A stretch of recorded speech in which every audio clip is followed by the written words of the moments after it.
Assalamualaikum warahmatullahi wabarakatuh.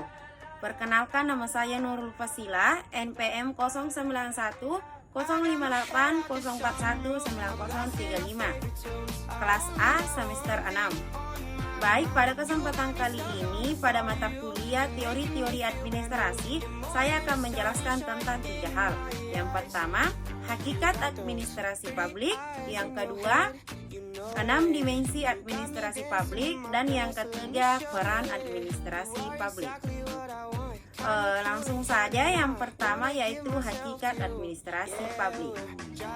Administrasi publik menurut Chandler and Plano 1988 29-30 adalah proses di mana sumber daya dan personel publik diorganisir dan dikoordinasikan untuk memformulasikan, mengimplementasikan, dan mengelola atau manage keputusan-keputusan dalam kebijakan publik. Administrasi publik merupakan seni dan ilmu yang ditujukan untuk mengatur public affairs dan melaksanakan berbagai tugas yang telah ditetapkan. Dan sebagai suatu disiplin ilmu, administrasi publik bertujuan untuk memecahkan masalah-masalah publik melalui perbaikan atau penyempurnaan, terutama di bidang organisasi, sumber daya manusia, dan keuangan. Selanjutnya, 6 dimensi administrasi publik. Yang pertama, kebijakan publik merupakan pemanfaatan yang strategis terhadap sumber daya yang ada untuk memecahkan masalah-masalah publik atau pemerintahan. Kebijakan publik mempunyai prinsip-prinsip seperti tahap-tahap kebijakan, analisis kebijakan, implementasi kebijakan, dan monitoring dan evaluasi kebijakan. 2. Organisasi. Teori organisasi selalu mengalami perubahan paradigma. Paradigma pertama adalah merancang organisasi untuk mencapai efisiensi dan dengan sistem otoritas dan menekankan spesialisasi, sentralisasi, dan formalitas. Paradigma kedua menempatkan manusia sebagai makhluk sosial dan ingin bekerja dengan suasana menyenangkan. Jadi, peran kebutuhan sosial dan kondisi lingkungan kerja penting dalam bekerja.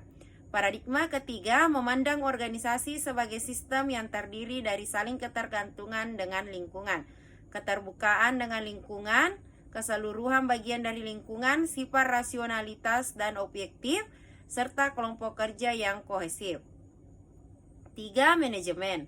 Dimensi manajemen terkait dengan bagaimana melaksanakan apa yang telah diputuskan melalui prinsip manajemen. Manajemen sendiri merupakan suatu proses pencapaian hasil melalui orang lain, sedangkan manajemen publik berarti manajemen instansi pemerintahan. 4. Etika. Etika merupakan kebiasaan, adat, akhlak, dan watak. Ada 4 aliran utama etika, yaitu teori empiris yang menganggap etika berasal dari pengalaman manusia, teori rasional yang mengatakan bahwa baik atau buruk tergantung alasannya, teori intuisi yang berpendapat bahwa manusia secara alami mempunyai pemahaman mengenai baik atau buruk, dan teori referensi di mana anggapan bahwa benar atau salah berdasarkan Tuhan. 5. Lingkungan. Lingkungan dalam hal ini adalah semua faktor yang berada di luar batas organisasi. Ada pandangan bahwa interaksi yang terbatas dari suatu organisasi terhadap lingkungannya dan apa yang dikerjakan organisasi tidak tergantung pada dinamika lingkungan. Sistem ini disebut sistem tertutup.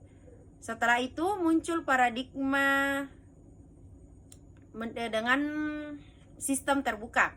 Sistem ini melihat eksistensi dan perkembangan suatu organisasi dalam kaitannya dengan sistem lingkungan yang ada di sekitarnya. Karakter lingkungan yang penting adalah turbulence dan munificence. 6. Akuntabilitas kerja. Untuk mengetahui ketercapaian tujuan dalam organisasi dapat dilihat melalui akuntabilitas kerja yang berkaitan dengan dimensi kerja. Akuntabilitas adalah kondisi di mana seseorang yang menggunakan kekuasaan dapat dihambat oleh instrumen eksternal dan norma-norma internal. Dalam penilaian kinerja mempunyai 2 paradigma. Paradigma manajemen normatif dan paradigma manajemen publik baru. Selanjutnya, Peran administrasi publik. Peran administrasi publik pada dasarnya adalah untuk mencapai tujuan secara efektif dan efisien.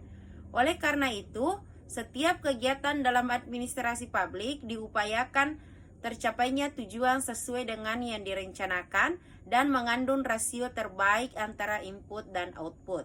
Menurut Gray, peran administrasi publik yang pertama, menjamin pemerataan distribusi pendapatan nasional kepada kelompok masyarakat miskin secara berkeadilan. Yang kedua, melindungi hak-hak masyarakat atas kepemilikan serta menjamin kebebasan bagi masyarakat untuk melaksanakan tanggung jawab atas diri mereka sendiri dalam bidang kesehatan, pendidikan, pelayanan, dan lain-lain. Yang ketiga, berperan melestarikan nilai-nilai tradisi masyarakat yang sangat bervariasi dari generasi ke generasi. Baiklah, itulah tadi penjelasan dari saya tentang teori-teori administrasi. Kurang dan lebihnya mohon dimaafkan. Billahi fisabilil haq, fastabiqul khairat. Wassalamualaikum warahmatullahi wabarakatuh.